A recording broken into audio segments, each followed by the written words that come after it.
Is it time for your service business to become an S Corp?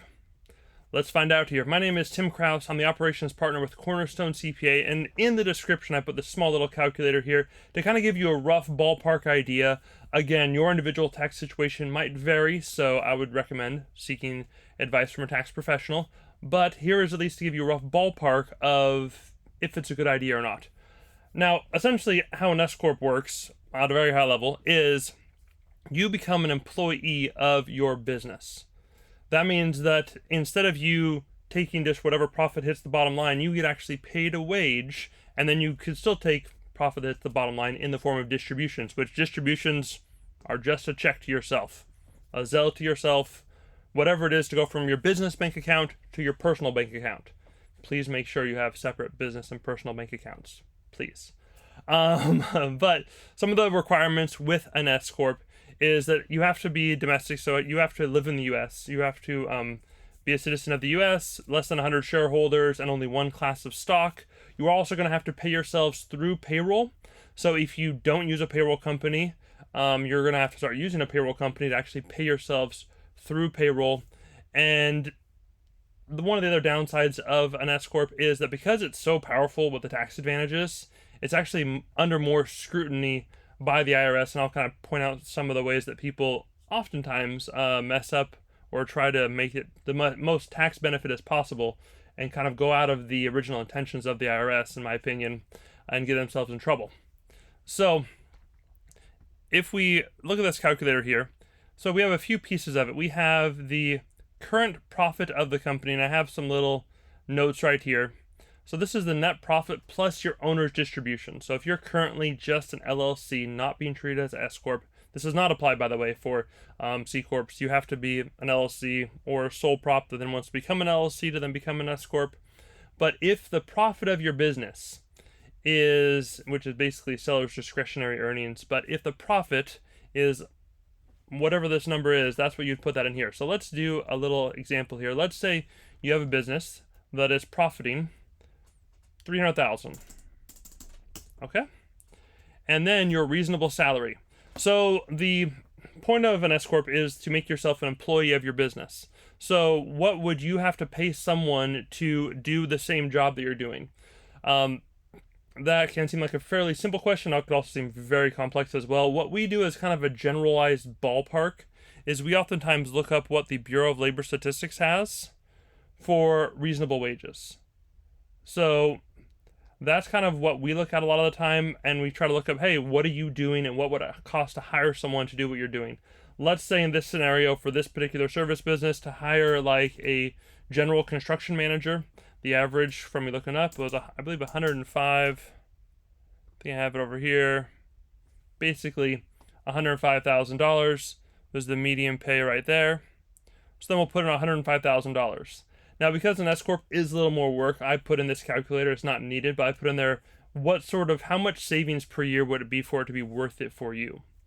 So this is any of the bold section you can change yourselves.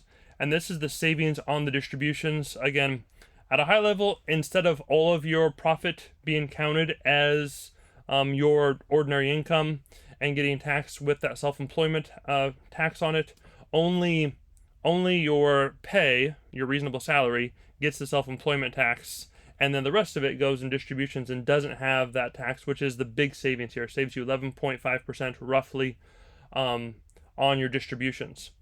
Quick caveat with that is that if you're not maxing out your Social Security and your, I think it's $150,000 or $160,000 for your reasonable salary, then you will have a smaller portion of Social Security when you actually get to retirement age, if Social Security is still around. So this is your gross savings at the start. In this scenario, if your business is doing 300 and you make your reasonable salary 105, your gross savings is going to be 22,000. Now, the S Corp does have a separate tax return. With your just an LLC, you have a little addition, a little tag on to your 1040, to your personal tax return. An S Corp itself is its own entire separate tax return, and then it gives the distributions, or then it gives the W-2 to your actual personal tax return. So that could be anywhere from $1,000, $2,000, $3,000 for that tax return. It's called an 1120S is the tax return. So that is something to consider. Also, your payroll cost, if you don't have any current employees, then I figure usually around $100 a month is a very safe number for your payroll costs. And then I have in here your potential growth rate, because it doesn't make sense now, it might make sense in the future. And in this scenario, this is what's worth it to you, what the savings would be, what your business profit is. And so this one, the entire time, it is yes, obviously in this scenario here, and it is a pretty clear slam dunk. Now, if this is in $500, $600 million in profit, there's definitely different criteria that come into this. So this is more for those couple $100,000 in profit scenarios. This does not apply to every single scenario with this.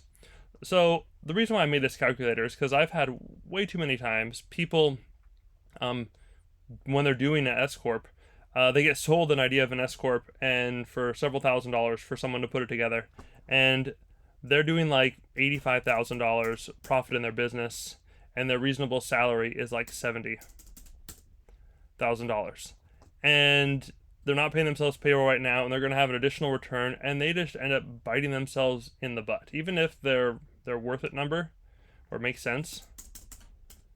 Not 30,000. 3,000, even if it's that, it still doesn't make sense right now. And you're just adding more complexity and more work onto what you're actually doing, and it's not going to be that much of a benefit to you. Now, where people get in trouble is, let's go back, let's say this business is making 200,000 and the reasonable salary is 85 in this just hypothetical scenario. Where they get themselves in trouble is they will say, okay, well, I'm saving $10,000 this year, 13 next year, if I'm growing at 10%. You could adjust this growth rate to whatever you want. But I'm saving $10,000. What if I make myself a reasonable salary of $10,000? Man, now I'm saving 20 grand. That's another $9,000 I'm saving by just making my reasonable salary $10,000 or $800 a month.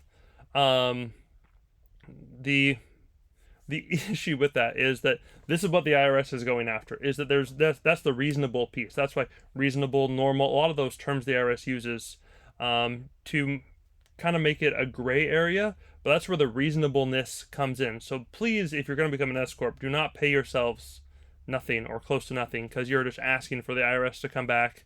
And then when they come back and then say, hey, you actually owe us, your reasonable salary should have been 85, therefore that's $9,000 a year, and therefore if they really don't like you, they will add a bunch of penalties on top of that $9,000 a year and then come back at you with all of that taxes that you owe. So please don't do that. Make sure it is reasonable and do some sort of basis on that. If you need any help with that, please make sure to reach out. My name is Tim with Cornerstone CPA. If you'd like to check out some of our other videos here, please do so, and have a great day. Thank you.